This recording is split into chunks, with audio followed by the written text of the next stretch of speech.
চলো তোমাদের সাথে আজকে শেয়ার করে আমার জীবনে ঘটে যাওয়া একটি ভৌতিক ঘটনা।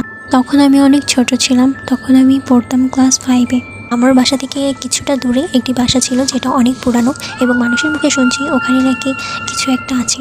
একদিন শুক্রবারে আমরা সব বন্ধু বান্ধবরা মিলে ওই বাড়িটার পাশেই খেলা করছিলাম। হঠাৎ করে আমার মনে হলো ওই বাড়িটা আমাকে ডাকছে বা আকৃষ্ট করছে।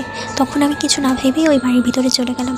তারপর আমি নাকি এত অদ্ভুত আচরণ করছিলাম যেগুলো আমার কোনো কিছুই মাথায় ছিল না বা মাথায় নাই। এখনও পর্যন্ত আমার মনে নেই যে তখন কী হয়েছিল, কিন্তু আমার বন্ধুদের কাছে শুনছি যে তখন নাকি আমি ওই বাড়ির চারিপাশে 3 থেকে 4 বার শুধু পাক দিচ্ছিলাম। তারপর হঠাৎ করে আবার আমার হুঁশটা ফিরে আসলো এবং আমার প্রচণ্ড ঠান্ডা লাগা শুরু করলো। কিন্তু তখন ঠান্ডার সময় ছিল না, তখন ছিল প্রচণ্ড গরমের সময়। কিন্তু ওই গরমেও আমার এত পরিমাণ ঠান্ডা লাগছিল যে আমি কাঁপছিলাম, ঠান্ডায় অনবরত কেঁপেই যাচ্ছিলাম। তারপরে সেই অবস্থায় আমি বাসায় চলে গেলাম একা একাই।